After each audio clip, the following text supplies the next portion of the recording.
Esto es Resúmenes de Psicología, y hoy vamos a ver el texto Más allá del principio de realidad, de Jacques Lacan, escrito en 1936 y publicado años después en el primer tomo de sus escritos.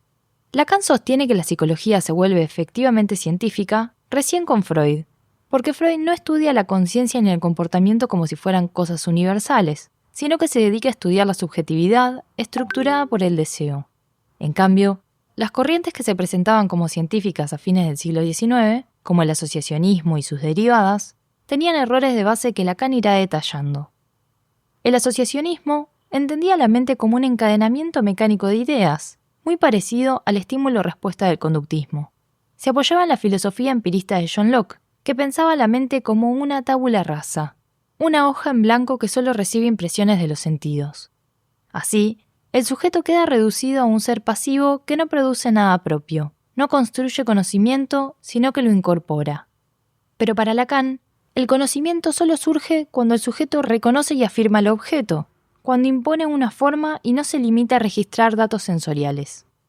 Un claro ejemplo es el de la alucinación. Para el asociacionismo no sería más que una falla en los sentidos, una percepción sin objeto.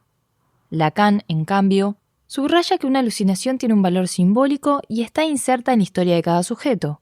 Por eso, el delirio puede leerse como una construcción que pone en evidencia cómo cada sujeto busca darle coherencia a su mundo. Lo mismo ocurre con la imagen, que el asociacionismo reducía a una simple ilusión. Este fenómeno extraordinario, cuyos problemas van de la fenomenología mental a la biología, se nos presenta en el asociacionismo reducido a su función de ilusión. Pero para Lacan, la imagen tiene un valor fundamental y posee tres funciones claves. Como forma intuitiva del objeto, ya que permite captar lo real como una unidad significativa. Como forma plástica del engrama, ya que hace de puente entre lo físico y lo simbólico. Y como forma generadora del desarrollo, ya que interviene en la constitución del yo, del deseo y del fantasma. Ahora bien, el problema de fondo del asociacionismo no es solo cómo entiende la percepción o la imagen, sino el modo en que se relaciona con la verdad. Parte de un supuesto básico, una petición de principio, según la cual existiría una verdad transparente, acumulable, casi como si uno pudiera adueñarse de esa verdad a través de la experiencia sensorial. Lacan lo llama la función de lo verdadero. Pero la ciencia, advierte, no funciona así. Ni siquiera en las ciencias más duras como la física y las matemáticas, la verdad opera en los términos absolutos que muchos suponen. Lo que importa para la ciencia es que algo pueda ser comunicable, registrable, formalizable dentro de una red simbólica compartida. No es lo mismo poseer la verdad que mantener viva su búsqueda como guía. Y Lacan pone un ejemplo muy claro. ¿Se puede decir que el científico se pregunta, por ejemplo, si el arco iris es verdadero? Únicamente le importa que este fenómeno sea comunicable en algún lenguaje, condición del orden mental, registrable de alguna forma, condición del orden experimental, y que logre insertarse en la cadena de las identificaciones simbólicas en las que su ciencia unifica lo diverso de su objeto propio, condición del orden racional. Esto es clave porque marca la diferencia entre la actitud del psicólogo asociacionista, más preocupado por obtener la verdad, incluso a costa del paciente, y la de Freud, que siempre priorizó la transformación terapéutica, la mejoría del paciente. Ahí aparece lo que Lacan llama la revolución metodológica freudiana. Freud, ante todo, reconoció el valor científico del testimonio del sujeto, es decir, sus sueños, lapsus, delirios, fragmentos de recuerdos. Nada debía omitirse. Y a su vez, tampoco se debía imponer la búsqueda de un relato coherente. De ahí nacen las dos leyes que componen la ley de asociación libre. La ley de no omisión, nada queda afuera por parecer insignificante, y la ley de no sistematización, no se fuerza el relato a encajar en una narración coherente. De esta manera, Freud abrió la puerta a lo que Lacan llama la experiencia analítica. Y lo primero que aparece en esa experiencia es el lenguaje. No un lenguaje puro que traduce un pensamiento ya hecho, sino un lenguaje que forma y determina el pensamiento en sí mismo. Y sobre todo, un lenguaje que siempre se dirige a alguien. El psicoanalista, para no desligar la experiencia del lenguaje de la situación implicada por ella, cuál es la del interlocutor, se atiene al sencillo hecho de que el lenguaje, antes de significar algo, significa para alguien. Por el mero hecho de estar presente y escuchar, ese hombre que habla se dirige a él y, puesto que le impone a su discurso el no querer decir nada, queda en pie lo que ese hombre quiere decirle. Por eso el psicoanálisis pone en juego la transferencia. El sujeto habla al analista, pero también a esas figuras familiares que lo marcaron, el padre, la madre, el hermano rival. El analista ocupa ese lugar y desde ahí puede operar. El analista actúa de tal modo que el sujeto toma conciencia de la unidad de la imagen que se refracta en él. Operan los dos registros, de la elucidación intelectual por la interpretación y de la maniobra afectiva por la transferencia. Pero fijar sus tiempos es asunto de técnica, que los define en función de las reacciones del sujeto, y regular su velocidad es asunto del tacto, merced al cual el analista advierte el ritmo de esas reacciones.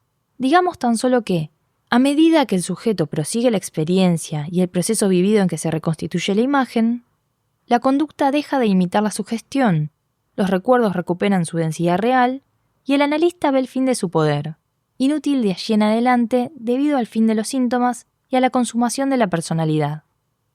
Trabajo de ilusionista se nos podría decir, si no tuviera por fruto justamente la resolución de una ilusión. El objetivo no es instalar una nueva ilusión, sino disolver la ilusión que gobierna al sujeto.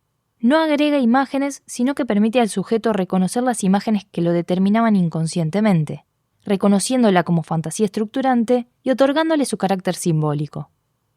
Esta es la operación que explica por qué el psicoanálisis tiene eficacia y no es una mera sugestión. Ahora bien, ¿podemos entonces hablar de objetividad en el psicoanálisis? Lacan responde que sí, aunque en un sentido distinto al clásico. El psicoanálisis no es una ciencia de laboratorio, porque su objeto es el sujeto mismo, y este no es un elemento neutro de la naturaleza, sino que la transforma y subvierte. Como nos dice Lacan, la naturaleza del hombre es su relación con el hombre. Por eso, el objeto de la psicología no es ni puramente subjetivo ni puramente objetivo. El objeto de la psicología se define en términos esencialmente relativistas. Es relacional y estructural. Freud lo demostró con el concepto de identificación y el estudio de los complejos. Por la vía del complejo se instauran en el psiquismo las imágenes que informan a las unidades más vastas del comportamiento, imágenes con las que el sujeto se identifica una y otra vez para representar, actor único, el drama de sus conflictos. De este modo, la identificación no es una simple imitación, sino una asimilación, una apropiación estructural de escenas afectivas. Algo que también observamos con la noción de líbido. Freud la pensó como energía sexual, pero Lacan precisa que su valor no es biológico, sino simbólico. La líbido es un operador que permite articular las relaciones psíquicas y comprender la lógica del deseo.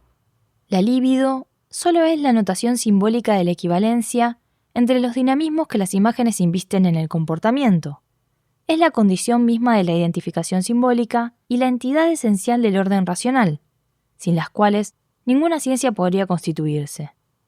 Por otra parte, se ha definido una distribución de lo que podríamos llamar los puestos imaginarios, que constituyen la personalidad, puestos que se distribuyen y en los que se componen, según sus tipos, las imágenes ya evocadas como informadoras del desarrollo.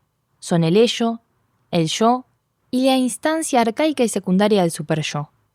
Dos preguntas se plantean al llegar a este punto. ¿Cómo se constituye a través de las imágenes, objetos del interés, esa realidad en la que concuerda universalmente el conocimiento del hombre?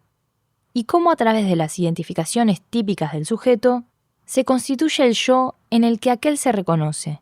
Freud responde a ambas preguntas pasando nuevamente al terreno metapsicológico. Propone un principio de realidad cuya crítica, dentro de su doctrina, constituye el fin de nuestro trabajo. Pero antes, debemos examinar qué aportan con respecto a la realidad de la imagen y a las formas del conocimiento las investigaciones que, juntamente con la disciplina freudiana, asisten a la nueva ciencia psicológica. Tales serán las dos partes de nuestro segundo artículo.